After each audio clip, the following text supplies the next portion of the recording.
Hello everyone, how's it going? My name is Dan the Tutor, on a quest to become the world's greatest tutor. In today's video, we're going to be talking about how to find the domain and range of a function given its graph. So to start out, we first need to define what domain and range are. So if you don't know, the domain is all possible x values that a function has, and the range is all possible y values that a function has. And today I'm going to be showing you how to do this, but one thing before we get started, we need to talk about something called interval notation. So to give an example of what that is, let me just draw a number line real quick. And so here's my number line, and let's say on this number line I want to represent all values greater than or equal to 0. So what I would do is I would put a closed circle here, and I'll talk about the difference between closed and open circles in a minute. But I'd put a closed circle there at 0, and then a bold line going to the right. And there, that's all values greater than or equal to 0. Now there's two ways I can represent this. The first way is inequality form, which is the one we're not going to be using today, but it would look like this. X is greater than or equal to 0. The problem with inequality form is that you just don't see it at higher levels of math. So the sooner we get familiar with interval notation, the better. And interval notation is going to look like this. It's always the lowest number, comma, the highest number. And then it's either going to be parentheses around that, or sometimes you have a square bracket around both, or maybe even a square bracket around one and a parenthesis around the other. So for instance, in this example, the lowest number is 0, and that's going to have a square bracket because of the closed circle.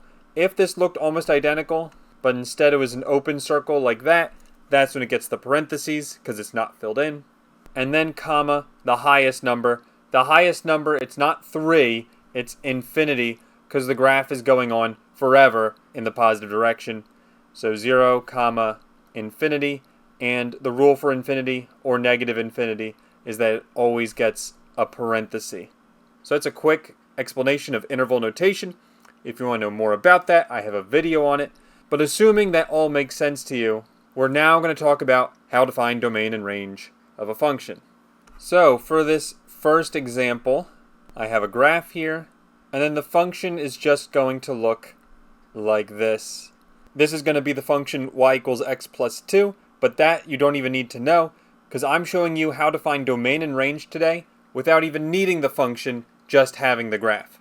So again, domain is all possible x values. If I think about what x values I have here, some of my students like to say this is -4 to +4 because that's all I showed you on the graph. However, that's short-sighted. These arrows are saying it goes on forever in both the positive and the negative direction. So in other words, the domain here, I would write parenthesis, negative infinity, comma, infinity, parenthesis, because this is all x values. And another way I commonly see this written is like this. X is contained within the set of all real numbers. So these are two different ways of saying the exact same thing. I don't care which one you say. Honestly, whichever way your teacher says is right, you do that one. And that's it for the domain. Now for the range. Range is going to be very similar for this problem. Because the lowest y value we have is negative infinity, it's going down forever. And the highest y value is positive infinity, because that's going up forever. So the range is also negative infinity, comma, positive infinity. And that's going to do it for this first one. This next one is going to be slightly harder. So as you can see here, for this problem, I have a parabola that faces downward with a vertex at the coordinate point 0, 2. And so again, the question is, find the domain and range. So for the domain, it's all the x values. If I think about what x values I have going on here, again, the graph is kind of stopping at, it looks like -2, but the arrow is saying it's going on forever. I know it looks like it's going downward forever, but it's not just downward forever, it's also, in this case, left and downward forever. What I'm trying to get you to realize is this is another negative infinity to positive infinity for the x values. If you wanted the x values to to not be negative infinity to positive infinity, then instead of an arrow, you would either have a closed or an open circle that would look like that.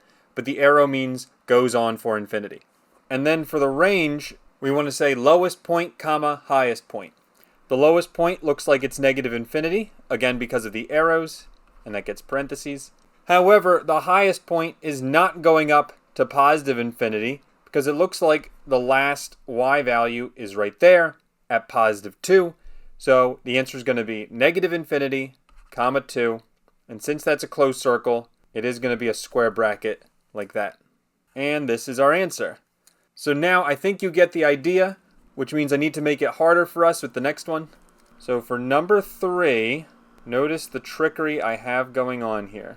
So for this one, as you can see, first of all, I colored it red, very challenging. But even worse, there is a jump discontinuity. In other words, there's 2 sections of graph, and of course that is going to impact our answer for the domain and range. So let's start with the domain. The basic tip is whenever you have multiple sections of graph, you just have to find each of the intervals separately and then combine them with the union symbol. What do I mean by that? Well, let's look at the first section on the left. Looks like to the left we're going to negative infinity, but to the right we're stopping at 0. And I know that's negative 2, but remember, that's the y value. The x value is what I'm talking about for domain, which is 0. And so that means the domain is going to be negative infinity, comma 0.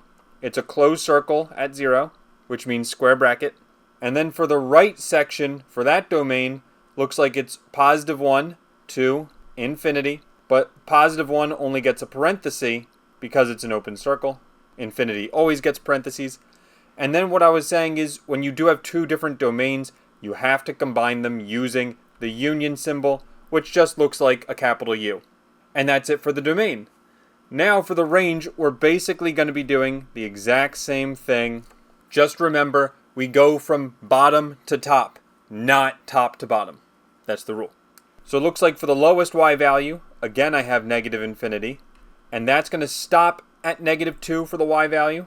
So negative 2 and a square bracket, and then union with the next region, which starts at the y value 0, and again that's a parenthesis because it's an open circle, and it looks like it's going all the way up to infinity and parenthesis.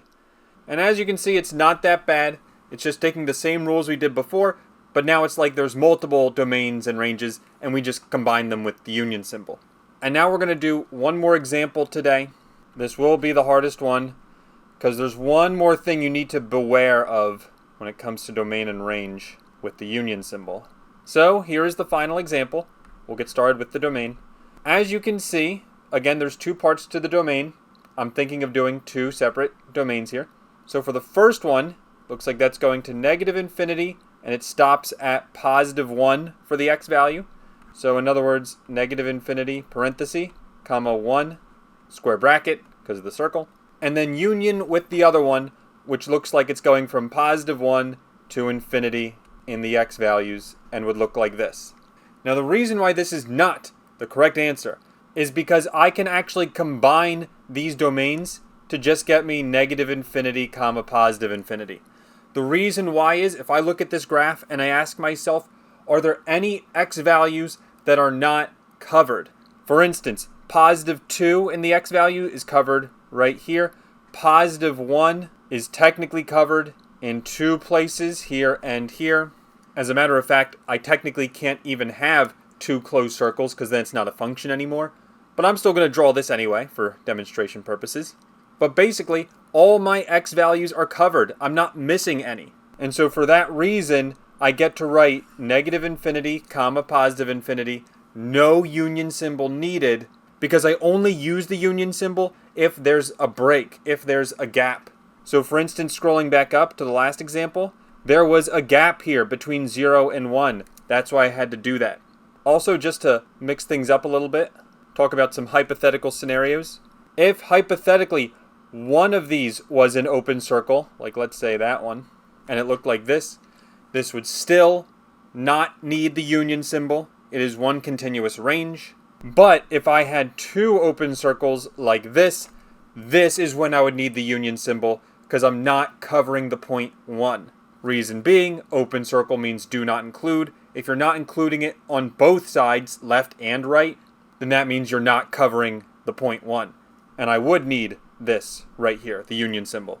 And these would change to parentheses around the 1 on both sides. But let me bring things back to normal again so we can do the range. Now for the range also has a unique problem we haven't seen yet today, in the sense that there is an overlap. So some of my students would incorrectly think that the range is positive 2 to infinity, like this, and then union with the right portion, which is negative 2 to infinity, like that. And this is what they would write, but the problem is you're counting the region twice.